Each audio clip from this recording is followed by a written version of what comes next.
Olá pessoas, sejam bem-vindos a mais um vídeo aqui no canal RapBio. E hoje vamos falar novamente sobre vacinas. Bem, ultimamente nós estamos vendo uma movimentação social de rejeição à vacina contra a Covid-19.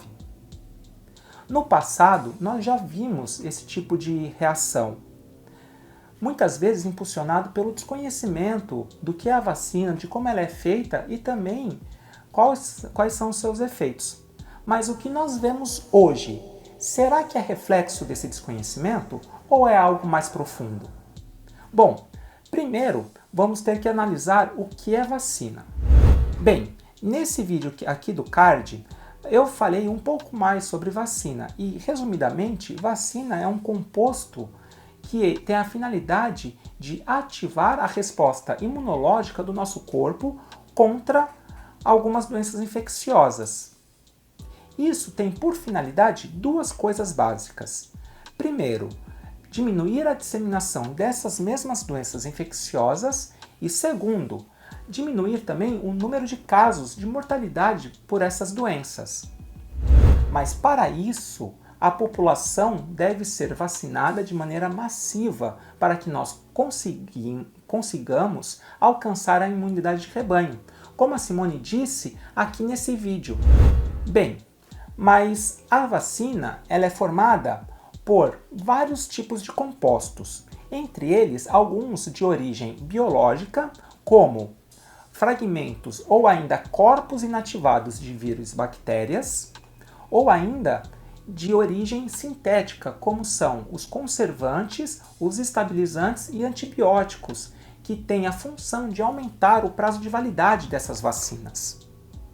Além disso, podem ser colocados ainda alguns compostos de alumínio e também óleos, que têm a função de aumentar ainda mais a resposta do nosso corpo à vacina. Mas a vacina não é somente colocar esses liquidinhos num tubinho e voilá, você tem a vacina. A preparação e o desenvolvimento de uma vacina exige esforço de várias esferas: estados, agências regulatórias, empresas, universidades, pessoas experientes e precisa, sobretudo, de muito, mas muito dinheiro mesmo. Nesses artigos que estão aparecendo aqui na tela, vocês podem ver uma estimativa de custos para o desenvolvimento de vacinas. Eles estimam esses custos com base em pesquisas prévias, conhecimento, pessoas mobilizadas e fracassos. Esses custos giram em torno de 100 milhões até 5 bilhões de dólares. E como eu disse, há muito fracasso no desenvolvimento de uma vacina. Tá? Só para vocês terem uma ideia de comparação, quando nós falamos de fármacos, há um grande funil, certo? Aonde você tem o começo do processo de testes com 10 mil fármacos e o último teste é feito com base em um fármaco somente. Ou seja, os testes servem aqui como um grande funil que vão adequar, vão achar um composto que seja adequado tanto de maneira a ser seguro quanto eficaz para um determinado problema. Bem, como eu disse mais especificamente para a cloroquina nesse vídeo aqui, o desenvolvimento de um fármaco, assim como de vacinas, seguem um padrão rígido de fases, certo? A primeira fase é chamada de pré-clínica, tá? Aqui nós temos a pesquisa básica da doença em si, por exemplo, sintomas, formas de transmissão, agentes causadores. Além disso, nessa mesma fase, nós temos os primeiros testes de vacinas num contexto in vitro, ou seja, em cultura celular, ou ainda num contexto in vivo, em modelos animais. Esses modelos animais são pensados na natureza a respeito da similaridade com o organismo humano. A fase clínica é subdividida em 3 fases. A primeira fase ela é feita num grupo bem pequeno de pessoas, de pacientes e voluntários que são sadios. Aqui são monitorados principalmente as reações adversas ao medicamento ou à vacina. Na fase 2, nós temos também um grupo maior de pessoas sadias e aqui nós vamos testar qual o melhor regime e esquema de doses e também vão ser monitoradas as reações adversas, ou seja, a segurança do medicamento ou da vacina. Na fase 3, há um grupo muito maior de voluntários, aqui no contexto da vacina, pessoas infectadas com a doença infecciosa, e aqui nós vamos ver se realmente a vacina é eficaz para surtir os efeitos desejados e também vão ser monitorados as reações adversas a ela. A cada uma das fases terminadas, para cada fase terminada, há uma submissão de um relatório para os agentes regulatórios. Aqui no caso do Brasil é a Anvisa. Bem, ao final das 3 fases, se todos os relatórios comprovarem fortemente que a vacina é segura e eficaz, essa vacina será licenciada para comercialização. Aqui, a Anvisa, o órgão submetido ao governo federal que regula medicamentos e vacinas, licenciou para testes 4 vacinas. Isso mesmo que você ouviu. Aqui no Brasil, há 4 vacinas sendo testadas simultaneamente, agora, nesse momento. Agora eu te pergunto, por que então essa rejeição somente à vacina de origem chinesa? Provavelmente, essa rejeição esteja ligada a uma ideologia partidária de uma parcela da população inflamada pelos discursos de certos governantes. Não vamos nos aprofundar nessa questão política, porque eu não sou nenhum especialista na área, então eu não posso falar mais profundamente sobre isso. Esse processo de fases sucessivas de testes e retestes pode durar de 5 a 20 anos. Bem, você pode estar se perguntando, então, por que a vacina de Oxford e a Coronavac, que é de origem chinesa, estão chegando quase nos finalmente com 1 ano de testes? Há alguma mágica nisso? Na verdade, não há mágica nenhuma, e sim uma disposição de agências regulatórias e de desenvolvedores a fim de rever processos e otimizar etapas.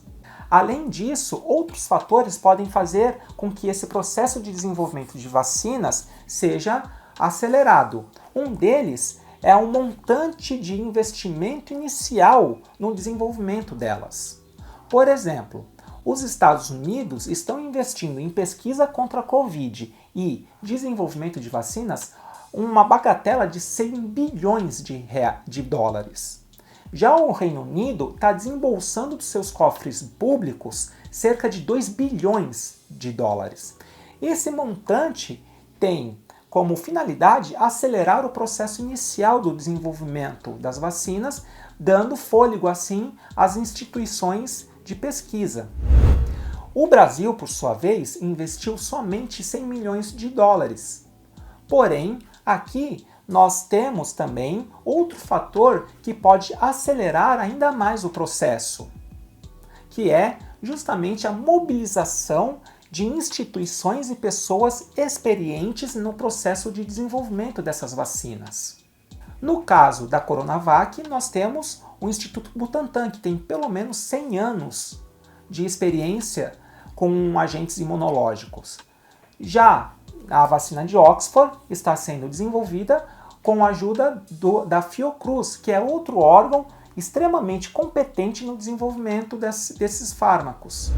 Outro fator que pode acelerar a saída da vacina é justamente o conhecimento prévio, certo? Ou tecnologia desenvolvida previamente. No caso da Coronavac, ela é uma adaptação de uma vacina que já tinha sido testada contra outro coronavírus, lá em 2003. Se você quiser saber mais a respeito, tem o link aí de um vídeo do Instituto Butantan. Vai lá, assiste o vídeo e também se inscreva no canal deles. Outro fator que pode agilizar ainda mais o processo de desenvolvimento de vacinas acontece no âmbito de agências regulatórias. Em processos regulares, a submissão e avaliação dos dados de cada uma das fases acontece ao final delas. Isso gera uma demora entre as fases. No contexto da pandemia, o esforço de desenvolvedores e dessas agências, aqui palmas para a Anvisa, fizeram com que a submissão e avaliação desses dados acontecesse de maneira contínua, fazendo com que o intervalo entre uma fase e outra diminuísse. Mas e aí, Igor?